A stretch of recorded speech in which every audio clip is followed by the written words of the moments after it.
Welcome to Best Picture This, where it is always Oscar season. I'm Mike. And I'm Brian. In this show, we reevaluate every Best Picture nominee from the 21st century and decide whether to keep it or kick it from its Oscar pedestal. Whoa, but not today, Smarty Two Shoes. Today, we're taking a break from our series and the films of 2003 for a special Patron's Choice bonus episode. We're going to have a talk, Brian, the kind where things get said, podcasters get incarcerated. Let's get into it. The movie is 2000's Drowning Mona, directed by Nick Gomez. Here's the trailer. In 1985, the Yugo Car Company chose Verplanck, New York to test its new vehicles. But that's a whole other story. You know Mona Dearly? What about her? She was proceeding southbound on Route 9 when apparently her vehicle was involved in a 21107. What? She drove to the river. She's dead, Wyatt. Mona Dearly lived a good life. Let me see your hands. Oh, get out of here, you jerk! She was a caring mother. Don't touch that beer, Jeff. Okay, I said... A loving wife. You don't find me attractive no more. Of course I don't. Do. And a considerate neighbor. Hey! Until the day things took a turn for the better.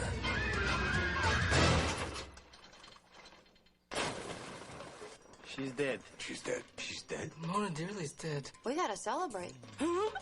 There's something very odd about this. There's no skid marks. She never hit the brakes. So shame about Mona Dearly. Did your mother suffer from any medical conditions? I think she had a personality disorder. So what do you think? If somebody rigged it, you'll know. What did you think about Mona Dearly? I guess she was the worst person that I ever knew in my entire life. Pray for an early death! Rash is asking a lot of questions. He's just doing it. Oh, shoot. Rash is here. What? Now for the chief of police. You notice anything odd lately? Even other than the fact that no one seems to care about this woman's death. A case of whodunnit Did you do it? Did I do it? Did you kill her? is becoming a case I didn't do it! I will hunt you down, chasing you to the ends of the earth. I didn't do it either. of who didn't. Yeah, well, I didn't do it. You're cheating on Mom?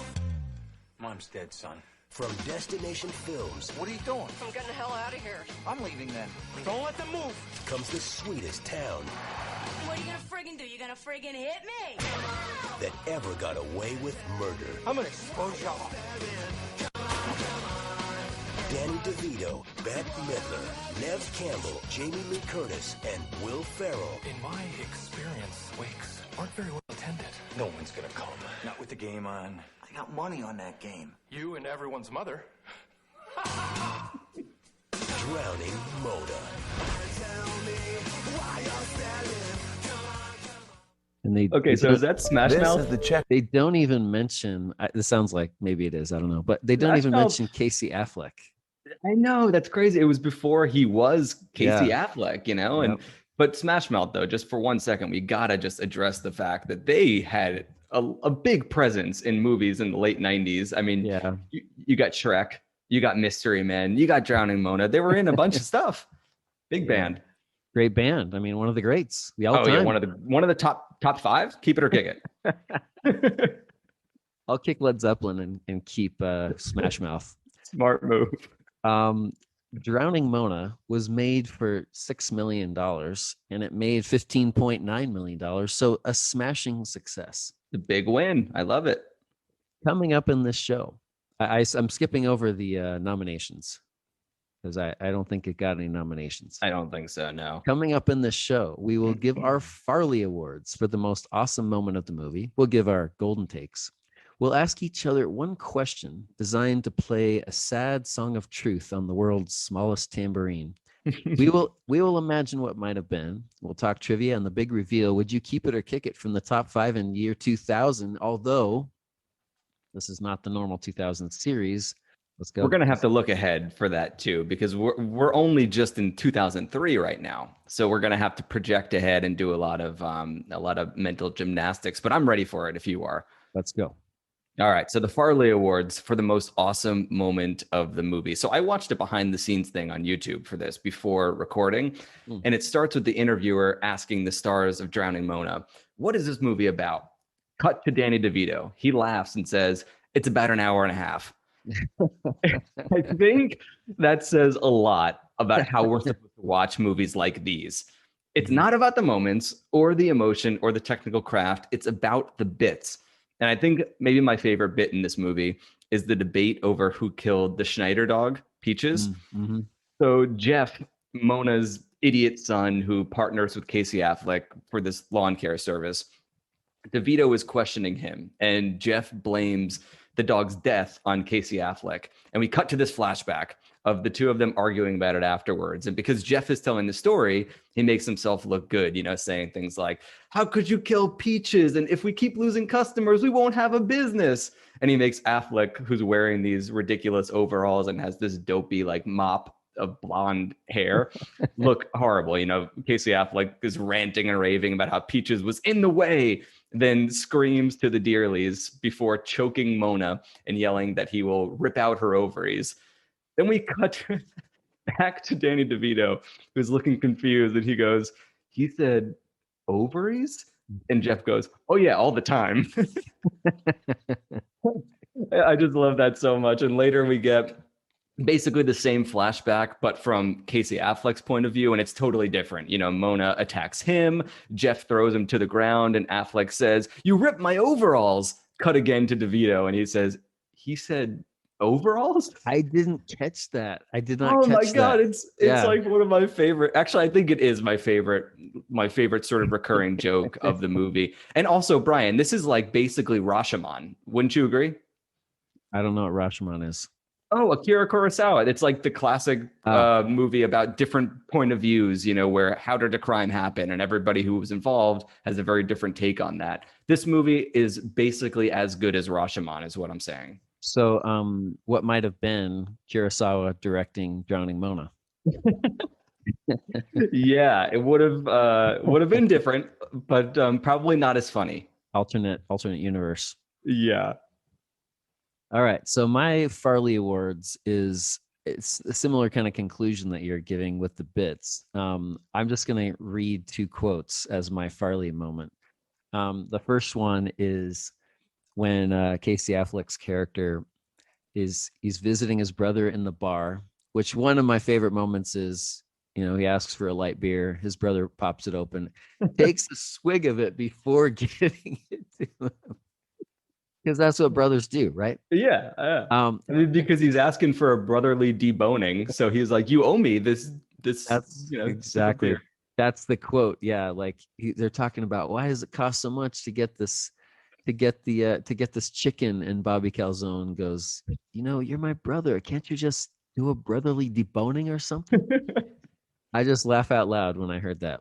The other part was when Jeff Dearly is told for the first time about his mother, and the deputy goes, your mother drove your car into the lake, Jeff. I'm afraid she's dead.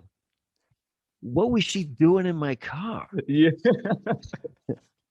Like there's so many oddball responses. The timing in this movie throughout is just so perfect. And that's what makes it awesome. And I think that they set it up with the perfect one-liner that really sets the scene of what we can expect the rest of the time. So it opens, I believe, with Casey Affleck doing all this yard work. And then we cut to Jeff, who's his partner, and doing no yard work because he's basically hitting on this little girl. And then the first lines of dialogue, they get into the car and Casey goes, she's 13 years old. And Jeff goes, yeah, finally. It's so good. But you mentioned that Casey Affleck is not mentioned in the trailer. I think it's because the cast of this movie is crazy, crazy good. You have Jamie Lee Curtis, Nev Campbell, who I think is really good in it. You have a It's Always Sunny in Philadelphia, Danny DeVito. So he hasn't reached his like insane troll period yet, where he just embraces the crazy. Like he's playing a straight man here, which is kind of interesting. You have Bette Midler, you have Will Ferrell, Melissa McCarthy, and then a bunch of other familiar faces throughout who, sometimes I couldn't place, but I knew I'd seen in a bunch of other stuff. It's an impressive cast for a pretty broad, goofy movie. For a low budget movie too. I mean, it's interesting to get those people to do it. A lot of times you end up with, I wonder if the cast as it was coalescing kind of built on itself that way. Yeah. And Jamie Lee Curtis's, my favorite line from her is when she's yelling at Dearly, the dad. I can't remember Jeff's dad's name, because they're having an affair, and she's saying, we got to be careful. These guys are smart. They got tools. And he goes, tools? And she goes, yeah, the trade. I just think all those jokes are just so dumb, but each one made me laugh. Yeah, absolutely. All right, golden takes. What's Golden your golden takes. take, Mike? My golden take is that I love criticism, and I love when people have strong opinions about art and can dissect them and kind of through that process give us insight into how they view the world. That's the value that I see in it. And so you'd think that I would love sites like Rotten Tomatoes because they aggregate all of those ideas. And in some ways I do. But just like the Oscars, I think are flawed. Sites like these, I think, are kind of doomed from the start to not exactly give us maybe what we're looking for. If you're like me and looking for that more rounded, conversation, basically. So let me read you a couple quotes about Drowning Moda, which got a 29% on Rotten Tomatoes. Basically got panned. So Susan, I might butcher this last name, Ulazacina, I think. No, that's correct. Yeah, that's correct. She's from USA Today. Once you sit through the rest of this comedic approximation of a soak and pond scum, you may wish you had joined Mona in the Hudson River. Ooh. Roger Ebert. My problem was that I didn't care who killed Mona Dearly or why, and didn't want to know anyone in town except for Chief Rash, who's Danny DeVito, and his daughter, who's Nev Campbell. But I think that Ebert quote highlights the real issue here. He says that the problem is that he didn't care about the mystery, which implies that we should be caring about the mystery in a movie like this, rather than recognizing that the mystery, just like a plot in, Austin Powers, any other broad comedy you can think of, is just an engine to get us from joke to joke. The mystery doesn't matter, right? I mean, do you agree? Do you think that in a movie like this, we should be really playing whodunit on the viewer side? Right. I think that this movie is more like a stand-up comedy, a group stand-up comedy effort that needs something to tie it all together from one thing to the other. And it's not the same kind of expectation. I mean, that's why I think it was an unusual comedy for me to watch, is because so many comedies, they feel hilarious for the first 15 minutes. And then the story needs to start taking over. So the jokes kind of fade away for a while. And I'm kind of left realizing, hey, I haven't laughed in like an hour in this movie. And that didn't happen in this movie. There's great jokes throughout. So I think that's right. Yeah. I think that Ebert wants the movie to be something that it's not. And I see the same phenomenon with horror movies on Rotten Tomatoes too. My rule is sort of, if a horror movie has like a 45%, which usually would be pretty bad, I'm still open to seeing it, because I feel like you have critics seeing movies that kind of are not made for them, and then they get mad at the movie for not rising to their level. How about 29%? 29%, I probably wouldn't see it unless somebody tells me that they saw it and they liked it. In that case, I'll check it out. Which in this case, somebody did tell us that we should watch this movie. Yeah. So once again, it just kind of highlights, right, that Rotten Tomatoes, anything that simplifies a conversation and big ideas and criticism into a simple yes or no, fresh or rotten, thumbs up, thumbs down, it can't really be trusted. But one last thing before I wrap up here. After our Punch Drunk Love episode, I went down this Adam Sandler rabbit hole and got fascinated by his career, kind of for this very reason, because his career, on the one hand, marked by massive box office success, and on the other hand, massive critical failure. So he's been in like 46 movies, and only 8 of those 46 have been scored fresh on Rotten Tomatoes. Wow. So then specifically, I looked at Billy Madison, which, his breakout hit in 95. Very stupid comedy that I love. And it has a 42% on Rotten Tomatoes, enough for people to look and say, it's rotten. Why bother seeing it? But Rotten Tomatoes wasn't out at the time. So, that reaction didn't really exist. But it made me wonder, if Rotten Tomatoes was around in the time of Billy Madison, would that have affected the way that people saw the movie, or if they saw it at all? So 42% of critics, and there were only 48 critics sort of in that pool that made the 42%. There were 48 gatekeepers that told us this movie is not worth seeing. Audiences liked the movie at the tune of 79%, and there were 250,000 audience members who voted to make that 79%. So Drowning Mona doesn't do anywhere near as well as Billy Madison, which is like, like a cult classic at this point. Drowning Mona has a 46% out of 10,000 people on Rotten Tomatoes, but it did come out 2 years after Rotten Tomatoes had launched. And so part of me just wonders, did people go online, see that this had a rotten review from those gatekeepers, from those critics, and say it's not worth me bothering to see it? What do you think in that circumstance? If you were interested in a comedy, would you only go to see it if the critics said it was worth your time? I mean, I'm unlike you in this way that I do put a lot of stock in Rotten Tomatoes a lot of times, but I have to say that I am probably less interested now in Rotten Tomatoes than I was a few months ago, because I have seen enough low scored movies that I did end up liking. Join me, Brian. Yeah. The water's fine. Come on in. Join the dark side. Yes. But it's interesting because I do think that sometimes a movie will have fewer people who approve of it, but those few people who say thumbs up, it's like they love it. And if that's the case, then I mean, I'm sure that there are a bunch of movies like that out there for me that I would love, but not everybody did. Again, one that is kind of convincing me of this is Birth. It's a 2004 movie that we haven't really talked about, but it got a 45, and I thought it was absolutely fantastic. So it kind of once you see a few examples of it, you're probably kind of like, well, hold on a second, this got a 29, but so what? Yes. At the same time, most of the time, I bet when it's 29, it's bad. Yeah, I think that you can go with sort of the majority rule on that, for the most part, if the rating is very, very low, probably not going to be your favorite movie, but especially if it's in that 40% range, that means that 4 out of 10 people did like it and did think that it's worth it. And for me personally, I know I've said this before, I would much rather see a movie that's flawed, but has very high highs than a movie that's just kind of lukewarm and I shrug and say, yeah, it's pretty good. Like that doesn't excite me.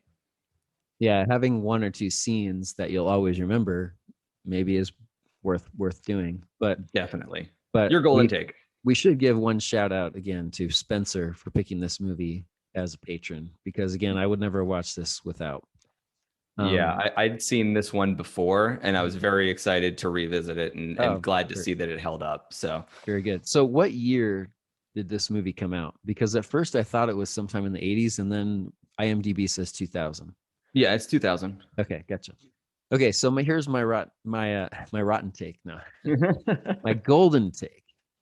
I also looked at Rotten Tomatoes and saw the 29%, but here's what the critical consensus says, and this is what I want to respond to. It says the movie is a whodunit that stacks its list of suspects with wasted character actors. Drowning Mona is a twee farce that will prompt audiences to tune out before the mystery is solved. That's the critical consensus. So here's the thing. Wasted character actors. What does that imply? To me, a pitfall of some movies is that the minor characters are more interesting than the main characters, because it's easier to take a chance. They can be weirder than the main character because they're only on the screen for a few minutes of the movie sometimes. And you almost have to make them weirder so that you can remember who the person is. Yep.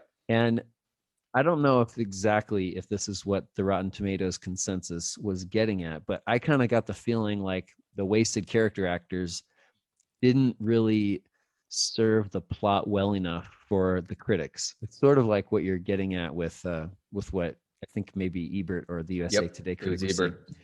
But to me, I think that really the magic of this movie is that it has no main characters.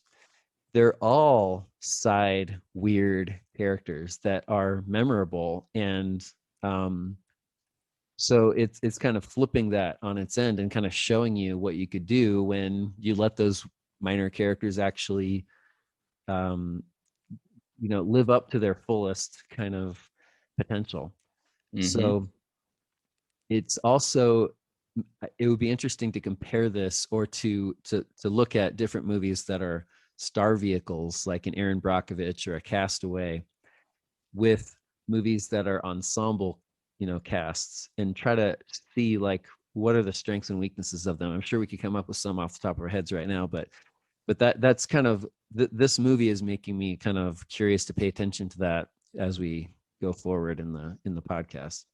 Yeah, and again, that critical consensus on Rotten Tomatoes is implying that the important thing in this movie is the whodunit, Yeah. not whether or not you laughed while the whodunit was in motion. Like if I think back to Austin Powers, I guess Austin Powers beats Dr. Evil. I mean, I would assume. I don't remember how. I don't remember anything about it. I remember the little jokes that I laughed at when I was 13 years old and I saw it in the movie theater and I quoted for years. And I mean, it's the same thing here. It doesn't matter who killed Bette Midler's character. Like, that is not what is important in a broad comedy like that. What is important is whether or not I smiled and I had a good time.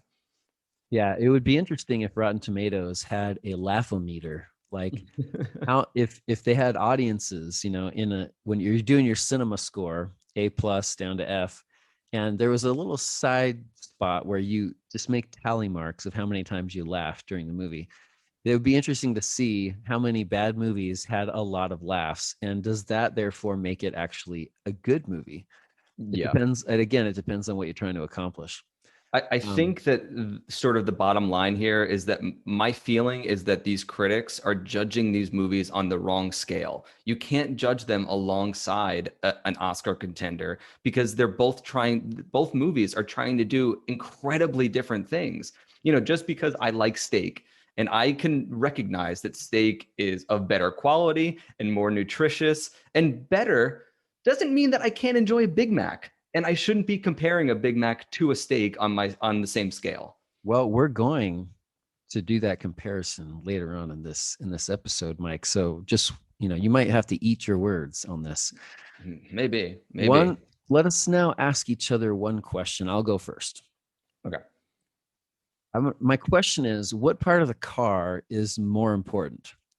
The Fetzer valve or the flux capacitor? Which one do you feel is more important to a functioning vehicle? Well, we learn in this movie that the Fetzer valve serves absolutely no purpose, and you could take it off of a car with no problem. So I'm going to go with the flux capacitor. Very important. You can't time travel without it. That's true. Good Back to the Future reference. So what I thought was funny as I was researching here is that the Fetzer valve is a fictional part of an engine introduced in the movie Fletch in 1985. So it's kind of like a little homage to that movie.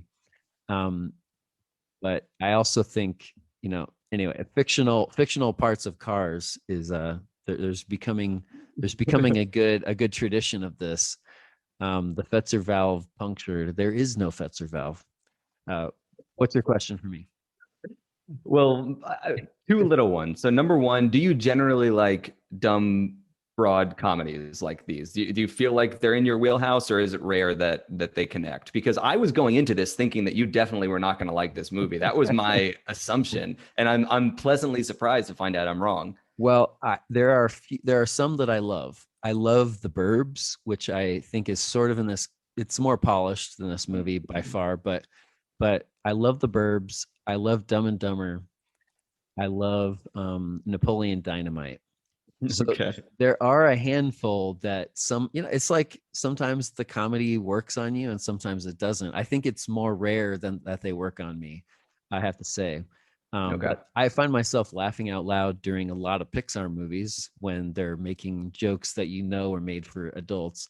But it's true that most comedies like this, I'm not that big a fan of. But I am kind of curious now that I'm kind of analyzing it in a different way. How many movies, if I say, okay, well, I'm just going to not care about the plot whatsoever, if that would possibly open me up to the other ones, but we'll see. I think generally speaking, no, it's not my favorite genre. Okay, but this one stood out, so I like Yeah, it. this one worked. Second, we have to talk about your favorite subject, morality, here, because in this movie, morality is so twisted up. Not It only does is. no one care that Mona is dead, but they don't care really about finding out who killed her, which serves my point that if the characters don't care who killed her, why should we? Right. That fisherman, a little spoiler, sort of admits that he did a bad thing at the end, but then he smiles and adds, to bad people, as if it makes it better. And he said he couldn't let one of the decent, quote, decent people in town, being Casey Affleck, get locked away. But we know that Affleck's the one who cut the brakes. So how is he decent? DeVito breaks into Mona's house during the investigation, really for no reason, just to look at her portrait on the wall. By the way, I thought that was hilarious that he's like doing a lockpick at first. Yeah. And then he it doesn't work, so he just gets the key under the mat. Very good throwaway moment there. I love it. And then, of course, DeVito helps to cover up this murder. So I don't know, from your perspective, because I know you care about this stuff more than I do. When watching a comedy like this, do the mechanics of the morality there come in? Do you think about that in any kind of serious way? And does it affect your perception of the movie or your experience with it? Well, a little bit. I mean, in this movie, I kind of was not really paying that much attention to, I was paying attention to the plot, but I did early on kind of accept that whoever killed Mona was not really the point. I came to that same conclusion you did kind of independently. So I wasn't like, do I think that the fact that Casey Affleck punctured the flux capacitor, so to speak, but on the wrong person, and then Mona's the one who died instead of Jeff. The fact that his plan did not come to fruition, that did sort of matter to me. It was sort of like, it was kind of an attempted murder, but it ended up being that his, her husband was actually, the bad guy essentially. And he did get his just desserts in the end, I guess. So there is kind of a morality that sort of makes sense in the show, but I didn't mostly, worry about it that much. I don't know. Maybe I'm inconsistent on my on what movies I would kick based on purely their morality. I watched another movie recently that has plenty of morality problems, Monster. Last night. And I'm still kind of processing that one. I guess that's the difference though, right? In tone and sort of just approach from the director, from their side of things. They are making a movie sort of where the point is trying to make you think about bigger issues and about power and about that sort of stuff. This movie doesn't want you to think about that stuff because that clouds just being able to sort of turn your brain off and have a good time. So I guess the approach makes a big difference in how much we should care about the big ideas, right? Yeah, it could be. I may also just be giving it a free pass that I shouldn't be, but who knows? All right. What might have been where we talk about actors that were considered for roles in the movie? I didn't really find any of those, but I did find 3 roles that Danny DeVito could have been in his career that I thought would be interesting to mention. Okay. So Indiana Jones and the Raiders of the Lost Ark. Could you imagine Danny DeVito playing the role of Sala, which eventually went to John Rhys Davies? Do you remember that character? No, it's been a while. Who was Sala? He was the guy who helped him, like when they're in, I think it's in Egypt, and he like gives him the dates and the monkey. Anyway, it's kind of it goes to John Rhys Davies, who was also Gimli in Lord of the Rings. Another one, Danny DeVito was considered for the role of Detective John Kimball in Kindergarten Cop in 1990, but he could not secure it due to his small stature, and it went to Arnold Schwarzenegger instead.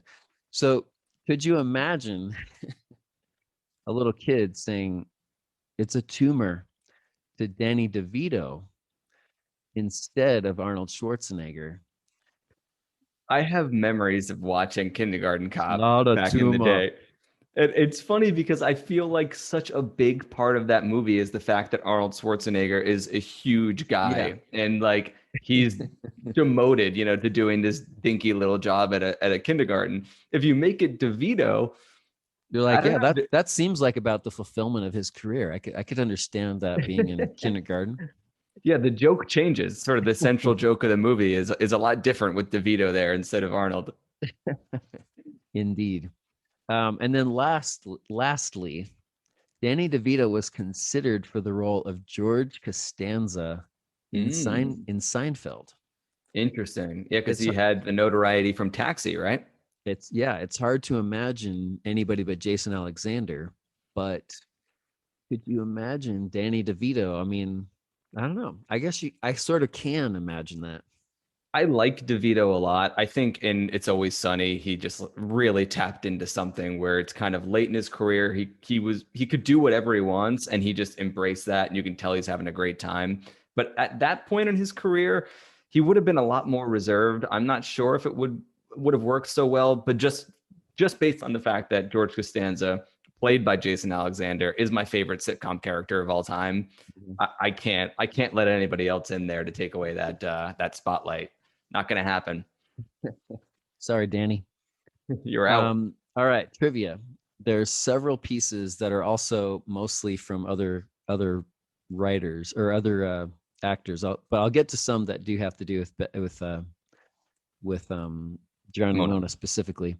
So first is, I did not know this. Maybe everyone in the world already knew this, but Jamie Lee Curtis's mother is Janet Leigh. Oh yeah, Psycho. In Psycho, yeah, I did not know that. Also, Janet Leigh appears in Halloween H2, and do you pronounce it H20? H2O. H2O. In 1998. Did not know that. That's pretty cool. The mother-daughter horror. In that movie, they have a scene together where Janet Leigh is playing like an administrative assistant or something at the school, and then she gives Jamie Lee Curtis advice, and she says, "If I could play the matriarch for a second," or something along those lines. And then she gets into a car that is the car from Psycho that they put into the swamp, and she drives away. And for a second, you could hear they play the Psycho theme song in the back as she's driving away. It's beautiful. It's the best part of that movie. And as a whole, that movie, not so great, but that's a standout. That's cool. Jamie Lee Curtis has been announced in 2 upcoming Halloween movies. I thought it was all over, but it's not. Halloween Kills this year, and Halloween Ends 2022. But will it really? Halloween won't. I mean, at some point there will be another Michael Myers movie, but does this mean that you were not aware of or hadn't seen the last Halloween, the last remake from David Gordon Green? I've only seen the original Halloween. Wow. 1978. Yeah, I mean, that one is a classic. It's the best one. That's the one that you need to see. You probably could skip all the rest, but I loved this last Halloween remake. Oh, really? I mean, David Gordon Green, he made some sort of, indie art house movies, and then he made some dumb stoner comedies with Seth Rogen's gang, and then he makes a modern slasher. I love that progression when directors do that. They should have every big time comedy director make a horror movie. Yeah, I'm game. See what happens. Do it. This next piece of trivia is one that I do not know. Well, I'll skip that one and get to this one because Jamie Lee Curtis's salary for Halloween in 1978. Can you guess what it might have been? Oh God. $20,000. $8,000. I overshot it. That's a pretty good deal, I think, that they got for that movie. Yeah, I think so. So that's enough Jamie Lee Curtis, but except for this one thing that I still don't really know if I believe. I need to verify this. But according to IMDb, Jamie Lee Curtis holds a U.S. patent for this. Quote, a disposable infant garment which takes the form of a diaper, including on its outer side a sealed but openable moisture-proof pocket which contains one or more cleanup wipers. Unquote. A diaper with a built-in pouch for a wipe. Wow. According to IMDb, she holds the patent on that. Wow. So she's an innovator. She's an inventor. That's incredible. I'm going to fact check this some other way because I think that maybe there's like somebody who threw that in to the trivia because they thought it would be funny. But it is officially on IMDb trivia right now. So we'll go with it. Nice. One last bit of Jamie Lee Curtis information here. I love the scene in this movie where she's in the hotel talking to, I cannot remember his name, that Jeff's dad, Mona's husband. And she says something like, she's tired of wasting her time with him, and she's 33 years old and she's got to get on with her life. And he says 33. And it's kind of a joke that we know that she's not 33. She's 42 in this movie. And they're not trying to hide it. So 33, 42, it's all the same. Last piece of Drowning Mona trivia that I have for you. They talk about the dog Peaches, the Schneider dog, quite a lot. Peaches, not the dog's real name. It's in the credits, and her name is Bonnie. The more you know. Indeed. I mean, was that an error? They just didn't know that? That's pretty funny. They have kind of like a first set of credits that play as the camera is pulling away, in those final shots. And then when the camera is done pulling away, then the screen turns black, and then they have their full credits. And Bonnie was in that first set. So that's like above the title. Top billing right there. Yeah. So Mona's husband is William Fitchner. Is the actor's name. So he was in The Dark Knight. He's been in a bunch of stuff, that guy. Yep. Okay, so back to a couple other pieces of trivia. So I was looking up like who made this movie and where are they now, right? Mm-hmm. The director Nick Gomez has 73 directing credits in IMDb, but Drowning Mona was the 10th and of those 73 chronologically, and there's been 63 since then, and it's usually 1 or 2 episodes of a TV series per year, maybe 4 total TV episodes a year. So he's kind of, I don't know, like, what do you make of that? Is it because that he just can't catch on, or is that sort of just he's just a freelance director doing his thing, doing 1 episode of this show, 1 episode of that show? I don't know, but it's interesting. He's been around a long time, 20 plus years, and he's still doing like 1 episode of this show, 1 episode of that show, 3 or 4 or 5 times a year. What do you make of that? Yeah, it's interesting. When I said I went down that Adam Sandler rabbit hole before, and I realized that the director of Billy Madison, Tamra Davis, very similar trajectory, where she started in music videos. She made like 150 of them, and then went on, made a couple of very, very, very small movies, made Billy Madison. And then kind of there was a stretch, I think, for basically like the last 20 years where it's all TV credits, where she was active, but that's it. And I guess it just, I don't know. I mean, Adam Sandler over the course of his career seems like he's very loyal to the people that he works with. But I don't know, maybe Billy Madison wasn't quite the hit that people hoped. It made, I think, like 10 million, not a huge amount. Yeah. And I guess I think that you're kind of given a window. You have 1 success. If the second one doesn't land, then I don't know. It seems like maybe it's kind of hard to get work after that. You're kind of seen as a one-hit wonder. There's also another element that is coming to mind with I saw an interview with Quentin Tarantino not that long ago, and he said that Hollywood is starving for original screenplays because so many people these days are really trying to pitch pilots for TV shows. And it's because I would always think of TV as a movie as more prestigious and typically higher art than TV, although that's certainly being blurred in the past nowadays, several years. Yeah, but he was saying that it's because people want a steady paycheck. This is not easy to make a living in Hollywood. So if you can make it where you're guaranteed a year's worth of shows, that's good. So I wonder if some people just like they're going after TV, and doing an episode here or there is a way to kind of keep keep in that world. I don't know. Yeah, But that's a good point. That's interesting. I haven't talked to Nick Gomez, but I'd be curious to do so and get Hopefully some. one day. Yeah. Maybe we could have him as a, if you're listening, Nick, we would love to have you as a guest on a future Absolutely. episode. Peter Steinfeld is Steinfeld. I'm sorry, Steinfeld is the writer, the screenwriter. Also, someone who basically didn't do a ton else besides this. He did do a few other movies, including Be Cool and Analyze That. But Equals. yeah, exactly. That's kind of interesting. But so he got his start. He was actually an aspiring MMA, mixed martial arts fighter. But he was taking a workshop at New York University, getting his bachelor's, and he took a screenwriting workshop. And you're supposed to write your whole screenplay in 6 weeks. But by the time it was over, he'd only written 11 pages after the workshop was over. And he decided that he said even though he only had those 11 pages, he felt like he just loved writing. And he finished the screenplay and sold it to Neverland Films, and it became Drowning Mona.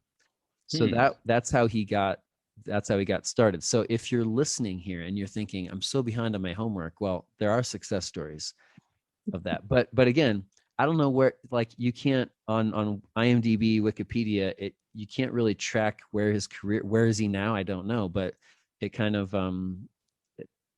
fizzled out, I guess, after those few movies, and he hasn't really. There are a few screenplays that he's written that were picked up but never made into movies, or at least not yet. So it's kind of interesting. One last thing, although this is kind of an anti-trivia, Bette Midler was valedictorian of her high school, and I usually try to throw in about somebody who dropped out, but unfortunately, Bette Midler was valedictorian and did not drop out of high school. Impressive. All right, keep it or kick it. In 2000, Gladiator won Best Picture. The 4 other nominees were Chocolat, Crouching Tiger, Hidden Dragon, Aaron Brockovich, and Traffic. So, Mike, I mean, would you put Drowning Mona in? Pick one of those to make room for Drowning Mona? Brian, I would kick a lot of those. We've been through 2000 before. But and wait. For this movie, though? Yes, for this movie. I don't know if I would kick any of the ones that I put in my top 5 of 2000, which we already made, and that's in an episode that people can go back and listen to in our feed. But of the Oscars 5, Chocolat, Drowning Mona all day. Traffic, okay, it tries to achieve more. It's a bigger movie. It's got prestigious actors. Get it out of there. Put Drowning Mona in. And Aaron Brockovich is good, but I had a lot more Drowning fun. Mona's better. I had a lot more fun watching Drowning Mona than I did with Aaron Brockovich. And you made fun of me when I picked Spider-Man for my 2002 top 5. Maybe Drowning Mona is the one that you would make fun of me for 2000. I don't know if I would say I made fun of. I mean, oh, you did. You were ruthless. Maybe some gentle teasing. Yeah. But how about you? I guess if I had to, the only candidate would be Chocolat, because I thought that was definitely the weakest. But Drowning Mona over Chocolat. I don't know. Is anybody going to hold me to this if I say, sure, I'll kick Chocolat in favor of Drowning Mona? No one will really hold me to it. I enjoyed Drowning Mona experience more than I enjoyed the Chocolat experience. Well, there you go. Then that's all. That is your criterion. To go beyond that, you're overthinking it. You're, instead of thinking, what movie did I enjoy more? The question that you're almost asking yourself is, what movie do I think I should have enjoyed more? And that's the wrong question. Which movie would I be the proudest to have on my top 5? And it's not about that. All right. Well, I will kick Chocolat and keep Drowning Mona in my top 5 of 2000. Very wise move. However, if we look at our real 2000s, I don't know that I don't have that in front of me, but I don't know that I would actually crack my top 5. But very fun. Very fun. All right. So Our next bonus episode is Pleasantville, right? We've caught Pleasantville, up. yep. We've caught up to several. So we've done The Fly, chosen by Chris. We've done Garden State, chosen by Matt. Bridge on the River Kwai, chosen by Joey. Today, Drowning Mona, chosen by Spencer, and coming up, Pleasantville, chosen by Maddie. So this is I'm so glad we started doing the whole patron thing and where you choose a movie, because it's given some kind of spice to our journey through the 2020 or through the 21st century, kind of revisit some that are chosen, by other people. So it's very cool. Yeah, and especially revisiting ones that I've seen before. I remember my experience with The Fly the first time around. I was unimpressed, but it was 15 years ago. That's almost a lifetime ago. And then watching it again this time, I was so psyched to revisit it, because it kind of became, in my pantheon of horror favorites. And then this one I hadn't seen, and I don't even remember how long, probably since high school. And I just love revisiting comedies and realizing that they still hold up, even when I'm now a boring, grown up with a mortgage. Now that you're mature, yeah, mature enough to not, you're mature enough to not laugh if you don't really think it's funny. Exactly. Back then, you were probably going to laugh no matter what. Oh, yeah, for sure. You know me. So we want to hear from you. What do you think about Rotten Tomatoes? What do you think about broad comedies? Should they be considered among the top 5 or just the best of any given year?